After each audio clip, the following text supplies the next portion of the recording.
Olá pessoal, bom dia, boa tarde, boa noite. Nessa aula vamos falar sobre o Império Bizantino. O Império Bizantino é o começo do estudo da Idade Média. A Idade Média que vai do século V até o século XV. Esses 1000 anos de história, obviamente, não são homogêneos, né? Muitas pessoas falam assim, como seria a sua vida na Idade Média? Depende de que lugar. Na época da Idade Média, você está falando. Eu estou vivendo na França durante a Idade Média. Feudalismo. Estou vivendo em Portugal e Espanha durante a Idade Média. Provavelmente ocupação islâmica. Estou falando de viver na Idade Média nas cidades do Mediterrâneo. Marsella, Veneza. Estamos falando de cidades comerciais, onde os fluxos de comércio não pararam. Assim como, se a gente falar dos Países Baixos, que fica ao norte da Europa, também. Lá as atividades comerciais não pararam. Importantes rotas marítimas costeiras e rotas terrestres passaram por essas cidades litorâneas da Europa durante a Idade Média. E mais, aquela Europa feudal, aquela Europa dos castelos, aquela Europa tem muito a ver com a França da Idade Média. Não tem muito a ver com o leste europeu, não tem a ver com o Mediterrâneo Oriental. E é justamente sobre isso que nós vamos falar nessa aula. O Império Bizantino. O Império Bizantino, pessoal, ele é o antigo Império Romano Oriental.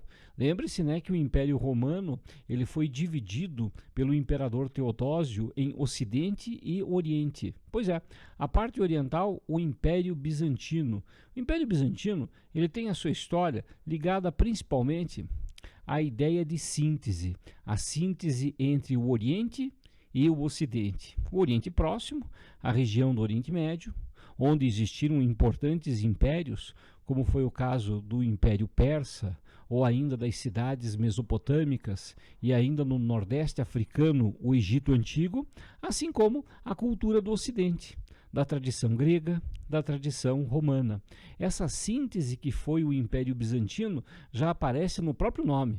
A palavra Bizâncio se refere a uma antiga colônia grega que existia na região do Estreito de Bósforo, e daí o nome Império Bizantino.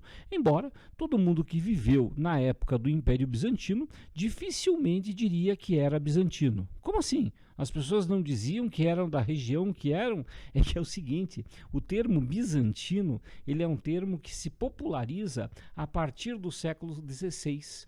Até então, todos os que viviam no Império Bizantino diziam que eram romanos, herdeiros da legítima tradição romana, embora nós não nos acostumemos a chamar o Império Bizantino de um povo romano, que nem aquele que a gente aprendeu na história antiga, eles se diziam romanos. Portanto, o termo bizantino tem um aspecto muito mais civilizacional do que étnico, não era exatamente um povo. Aliás, era uma confluência de povos que existiam na região do Império Bizantino. Só para falar de religião, havia ali grande presença de judeus, a expansão islâmica na mesma região durante a Idade Média e ainda muitos cristãos.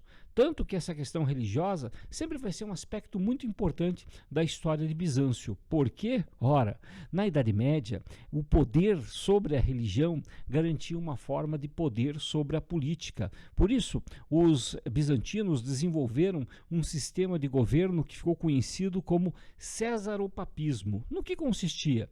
O Césaropapismo, ele consistia em que o imperador bizantino, ele era César e Papa ao mesmo tempo, ou seja, ele detinha o poder político e também o poder religioso, Césaropapismo. Claro que quem não gostou nada dessa história do imperador bizantino mandar na religião cristã foi o Papa em Roma. Por isso, muitas desavenças entre papas e imperadores bizantinos ocorreram ao longo da história de Bizâncio. Isso, inclusive, culmina numa separação, a separação das igrejas católica apostólica romana e a igreja ortodoxa grega, que estão separadas conservadas até hoje, desde 1054, do chamado Cisma do Oriente. Seguindo adiante, pessoal, nós temos na época do Império Bizantino uma característica que foi o desenvolvimento dos mosaicos e também dos afrescos. Foram muitas obras que usaram esse estilo de representação.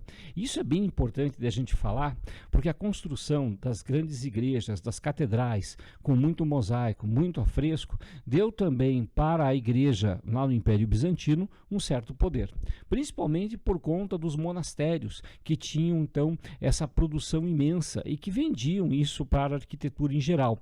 Tanto que o imperador bizantino geralmente se preocupava com esse crescimento poder da igreja dentro de suas fronteiras. No século VIII, depois de Cristo, é claro, né? No século VIII nós tivemos a chamada crise da iconoclastia.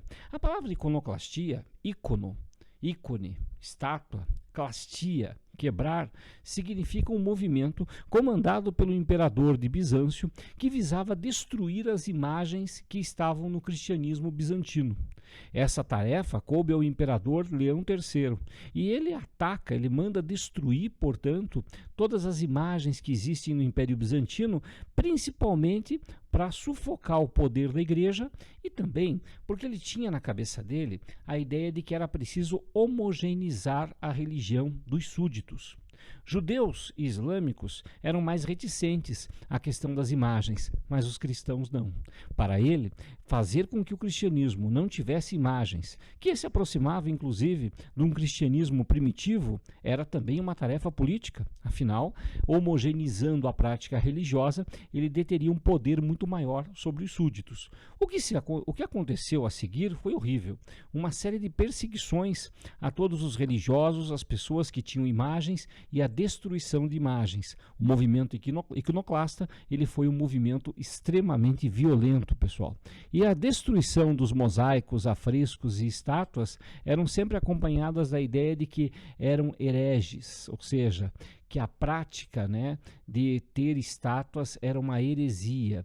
E os quebradores de estátuas, os iconoclastas, a mando do imperador bizantino, começaram a destruir tudo que encontravam pelo caminho.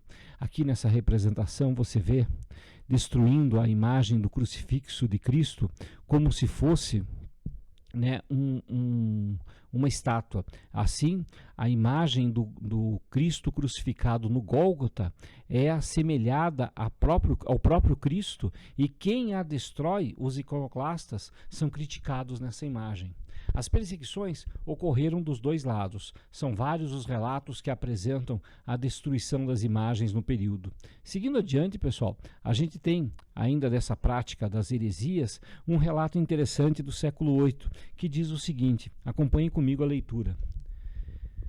Não por crer que ele seja inerente a alguma divindade ou poder que justifique tal culto, ou porque se deva pedir alguma coisa a essas imagens, ou depositar confiança nelas, como antigamente faziam os pagãos, que punham sua esperança nos ídolos, mas porque a honra prestada a elas se refere aos protótipos, que representam de modo que, por meio das imagens que beijamos e diante das quais nos descobrimos e prostramos, adoramos a Cristo e veneramos, essa palavra é muito importante, veneramos os santos, cuja semelhança se apresentam.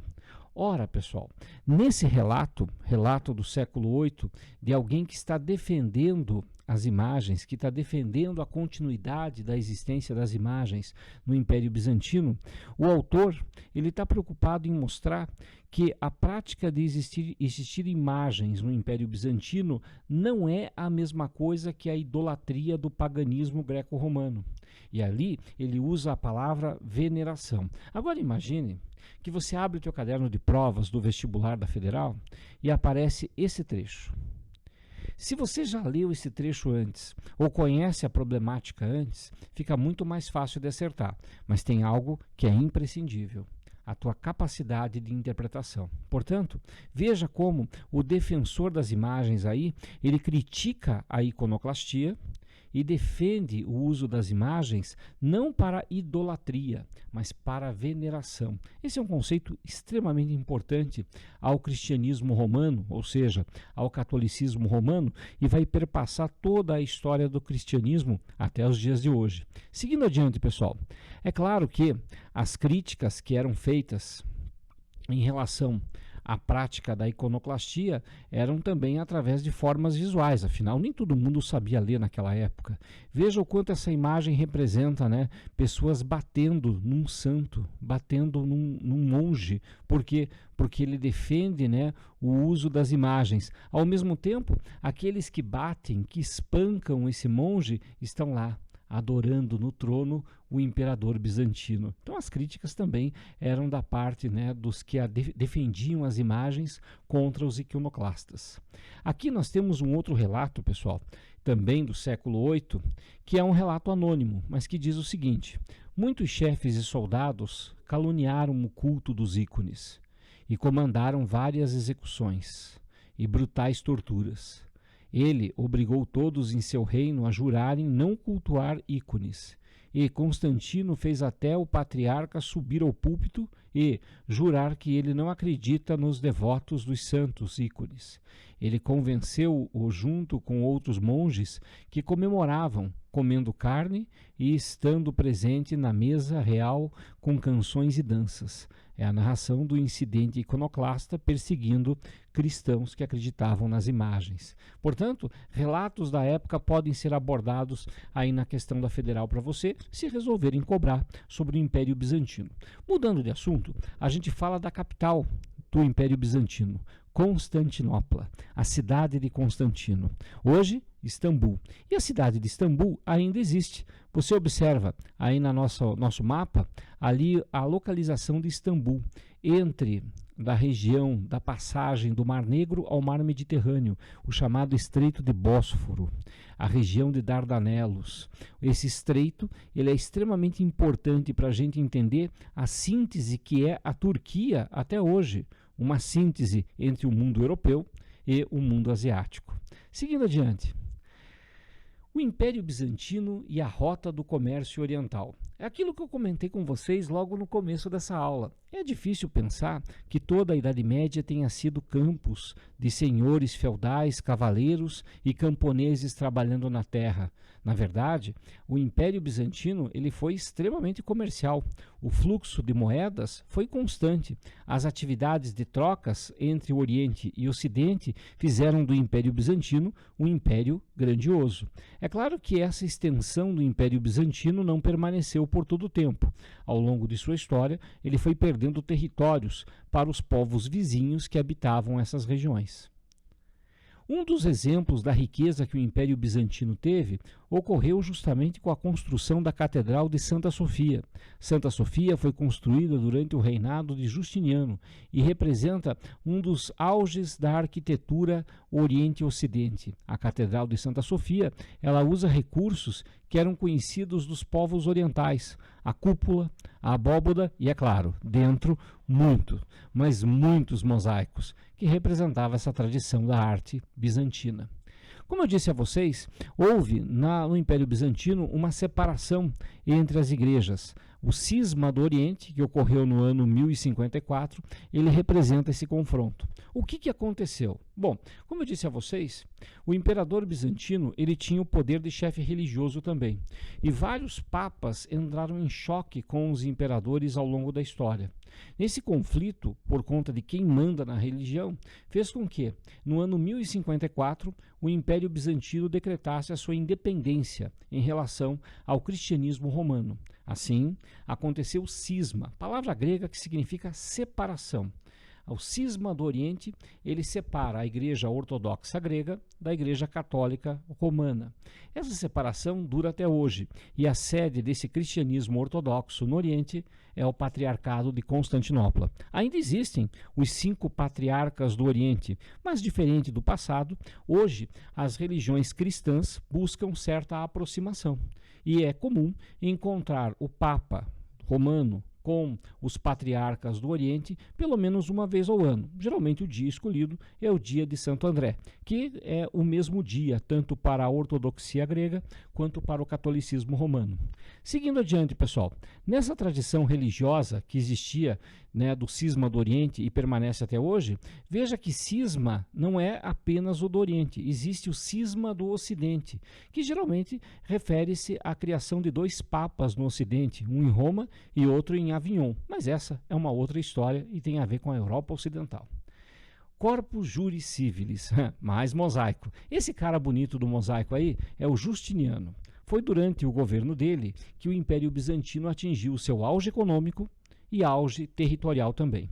Durante seu governo, ele mandou reunir todas as leis romanas que existiam até então.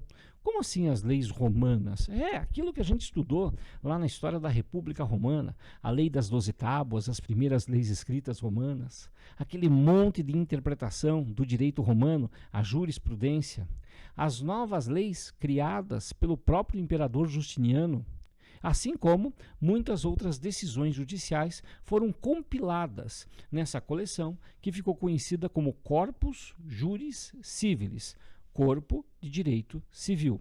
É interessante a gente perceber que os romanos, eles têm a sua sobrevivência das leis graças ao Império Bizantino.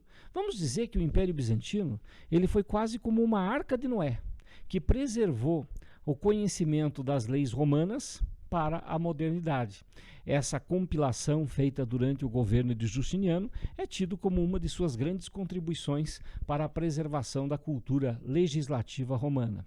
Além disso, o imperador Justiniano, que representa esse auge, também foi um perseguidor de imagens. Inclusive, a esposa dele, Teodora, foi uma praticante da iconoclastia, ou seja, o imperador Justiniano, ele sabia também das práticas de conflitos religiosos que existiam entre hereges e iconoclastas durante o governo dele. Seguindo adiante, pessoal, e olhando aí no nosso slide, nós temos a vastidão do Império Bizantino e olha quanto povo tem ao redor dele. Se você olhar no mapa, você vai ver que tem sultão, que tem povos que não são cristãos, todo mundo circulando em torno do Império Bizantino.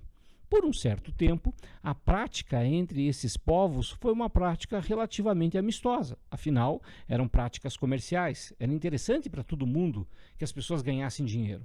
Mas, à medida em que os recursos vão se tornando esparsos, as populações tornam-se cada vez mais numerosas e os recursos não são suficientes para atender todo esse pessoal, o Império Bizantino entra numa fria, principalmente por conta da presença dos islâmicos, um povo de práticas comerciais que toma espaço do Mediterrâneo Oriental e que o Império Bizantino quase torna-se refém.